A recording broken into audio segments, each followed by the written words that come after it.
आज हम देखेंगे यूनेस्को के प्रायोरिटीज एरिया। तो देखते हैं what are the global priorities of UNESCO. तो हम इस चैप्टर में क्या देखेंगे, यूनेस्को के प्रायोरिटीज देखेंगे। किसी भी इंसान या ऑर्गेनाइजेशन के ना प्रायोरिटीज होती है, तो हम यूनेस्को को प्रायोरिटीज देखेंगे। तो इसमें आता है अफ्रीका। अफ्रीका प्रायोरिटीज एरिया में आता है, और दूसरा आता है global gender equality. Gender equality आता है। तो ये अफ्रीका को प्रायोरिटी है, तो उसके लिए उन्होंने कुछ ना कुछ इनिशिएटिव लिए होंगे, प्रोग्राम बनाए होंगे। तो उन्होंने क्या बनाया अफ्रीका के लिए, the adoption of the African union agenda 263 बनाया है, and the 2030 agenda for sustainable development,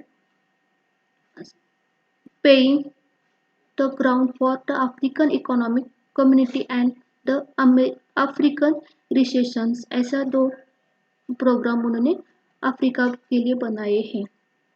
क्या क्या बनाया, ये प्रोग्राम के नाम आप याद रखना। पहला है the adoption of the African union agenda 2063, and second वाला है the 2030 agenda for sustainable development, paving the ground for the African economic community and the African recession। ये बनाया है।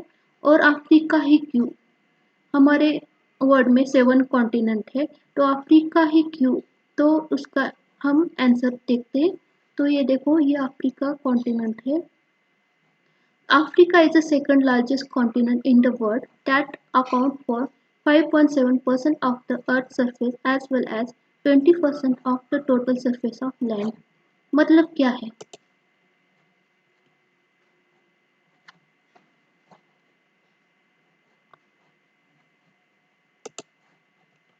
ये हमारा प्यारा अर्थ, इसमें कितना है,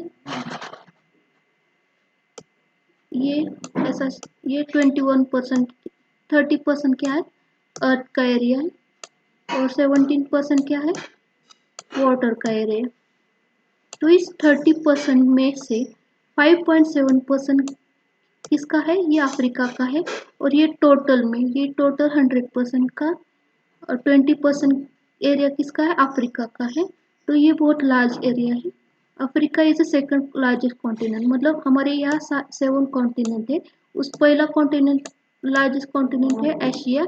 एशिया के बाद आता है अफ्रीका, तो इसलिए वो बहुत लार्ज एरिया है। और second most popular continent in the world, मतलब एशिया के बाद सेकंड मोस्ट कॉन्टिनेंट किसका है, अफ्रीका का है। और क्या है, उनके 50% से ही भी ज़्यादा लोग यूथ है वहाँ पे, क्या है 50% से भी ज़्यादा यूथ है।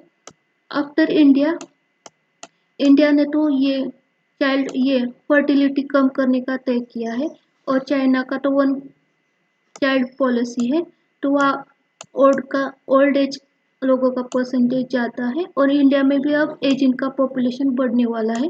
पर अफ्रीका अनडेवलप्ड कंट्री है, तो वहाँ पे अभी भी यूथ, मतलब वहाँ यूथ की परसेंटेज बढ़ सकती है, इसलिए वो बहुत इम्पोर्टेंट स्टेट कंट्री है, मतलब कॉन्टिनेंट है।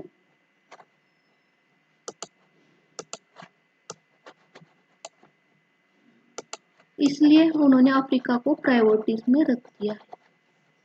फिर दूसरा प्रायोरिटी है gender equality.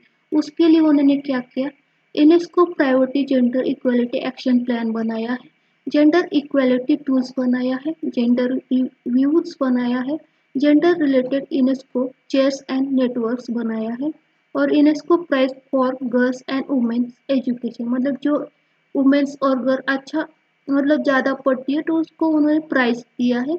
UNESCO youth mobile बनाया है फॉर जेंडर इक्वलिटी के लिए, उन्होंने क्या किया, प्रोग्राम बनाए।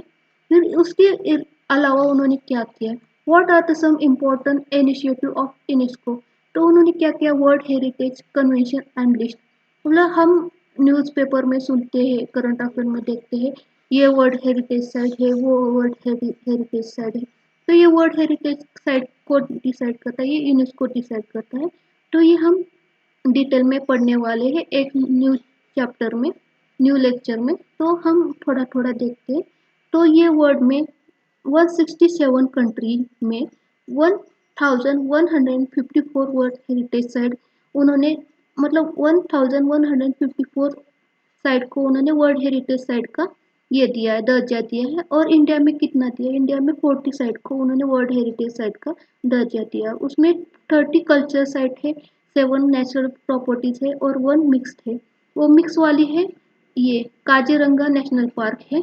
मिक्स मतलब यहाँ पे कल्चर का भी इम्पोर्टेंट है और नेचुरल भी इम्पोर्टेंट है, इसलिए वो मिक्स्ड साइड में आता है। तो ये न्यूज़ में आया था, Harappan city of Dholavira in Gujarat as India's 40th World Heritage Site, and Ramappa Temple of Telangana was India's 39th World Heritage Site। ये 2019 में हुआ है, हरप्पा और 20 में हुआ है, 2021 के बीच में हुआ है। धोलावीरा और रामप्पा टेम्पल 21 में हुआ है। तो ये इम्पोर्टेंट है। तो ये धोलावीरा हरप्पा की साइड है, इसलिए हमें हरप्पा पे प्री में क्वेश्चन आ सकते हैं। रामप्पा टेम्पल में भी आ सकते हैं, आर्ट एंड कल्चर में हम वहाँ देखेंगे। देखो थोड़ा सा देखते हैं हरप्पा के बारे में। ये धोलावीरा यहाँ पे आता है, ये यहाँ गुजरात में आता है और ये इंडस वैली सिविलाइजेशन की एक इम्पोर्टेंट साइट है। तो इसमें क्या क्या इम्पोर्टेंट मिले हैं, फाउंड हुआ है, वो हमारे लिए इम्पोर्टेंट है। तो हम वो एंशिएंट हिस्ट्री के क्लास में देखेंगे। फिर ये है रमपम्पा टेम्पल। रमपम्पा टेम्पल का ये इमेज है, उसे रुद्रेश्वरा टेम्पल भी कहा जाता है। और ये कहाँ मिलता है? ये तेलंगाना मिलता है। और ये इसको कंस्ट्रक्ट किसने किया था वो इम्पोर्टेंट है। उसे कंस्ट्रक्ट किया था रिचेला रुद्रा। इसके नाम से उसे रुद्रेश्वरा टेम्पल बोलते हैं, क्योंकि उसे कंस्ट्रक्ट किसने किया? रिचेला रुद्रा ने कंस्ट्रक्ट किया है, जो कि general of Kakatiya king Ganpati देवा। गणपति देवा का वो जनरल था। कौन था? जनरल था, मतलब वो किंग नहीं था। फिर आता है in 2022 Indian minister of culture nominate sacred ensembles of Hoysalas temple Hoysalas temple को उन्होंने क्या बोला कि हमें इस टेम्पल को क्या चाहिए? World heritage site. होयसलास टेम्पल है, जो कि कहाँ पे पाया जाता है? वो कर्नाटका में पाया जाता है। और किसने बिल्ड किया इसे? होयसला एम्पायर में बिल्ड किया था 11th एंड 14th सेंचुरी में। ये इसमें इम्पोर्टेंट क्या है? ये है हाइब्रिड टाइप टेम्पल है, उसे हाइब्रिड या वेसारा टेम्पल बोलते हैं, बिकॉज यहाँ पे द्रविड़ा एंड नगरा स्टाइल का कॉम्बिनेशन मिलता है। देखो ये द्रविड़ा और नगरा क्या है? ये स्टाइल ऑफ आर्किटेक्चर है। नगरा कहाँ पाया जाता है? ये नॉर्थ में पाया जाता है और द्रविड़ा मतलब साउथ में पाया जाता है। आप ऐसे याद कर सकते हैं, N for north, N for Nagara style.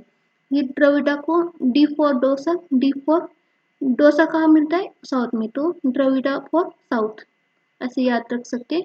दूसरा इनिशिएटिव है मैन एंड बायोस्फीयर प्रोग्राम। ये क्या है? It is an inter government science programme that aims to establish a scientific basis of enhancing the relationship between people and their environment. मतलब ये क्या है? People and environment के बीच का रिलेशनशिप इनहांस करने का काम करता है। तो क्या है? The world network of biosphere reserve currently, मतलब क्या है? हम ह्यूमन एंड एनवायरनमेंट का रिलेशन अच्छा करने के लिए ये प्रोग्राम बनाया है। मतलब without nature human can't exist. और नेचर को और ह्यूमन को तो हम नहीं कर सकते, निकाल नहीं सकते, और नेचर को भी निकाल नहीं सकते, इसलिए हमें उन दोनों का बैलेंस बनाना होगा। तो पूरे वर्ल्ड में 124 कंट्रीज के 21,000 साइट है, बहुत सारे साइट है। उसमें सिर्फ 701 साइट को उन्होंने क्या किया? मैन एंड बायोस्फीयर प्रोग्राम में डाल दिया। और इंडिया के कितने हैं हम देखेंगे। इंडिया के टोटल 18 बायोस्फीयर रिजर्व है, उसमें 12 बायोस्फीयर को ही उन्होंने मैन एंड बायोस्फीयर प्रोग्राम में डाला है। तो ये इंडिया के टोटल 18 बायोस्फीयर है, आप इसे पॉज करके देख सकते हैं। फिर आता है उनका प्रोग्राम है international geo science and global geo park programme. उसमें सब प्रोग्राम है इंटरनेशनल जियो साइंस प्रोग्राम और दूसरा है UNESCO global geo park programme. जो कि ये सेकंड वाला प्रोग्राम हमारे लिए इम्पोर्टेंट है। क्यों है? बिकॉज हमारे इंडिया में एक भी जियो पार्क नहीं था। फिर 2022 में एक न्यू वाला जियो पार्क बना है। वो कहाँ बना है? वो मध्य प्रदेश में बना है, इसलिए हमें ये इम्पोर्टेंट है यूनेस्को ग्लोबल जियो पार्क। और टोटल जियो पार्क कितने हैं? 177 जियो पार्क। कितने कंट्री में? 46 कंट्री में। तो फिर बाद में आता है इंटरनेशनल हाइड्रोलॉजिकल प्रोग्राम है। फिर उसके बाद आता है वर्ल्ड वाटर असेसमेंट प्रोग्राम है। फिर उसके बाद आता है इंटरनेशनल बेसिक साइंस प्रोग्राम।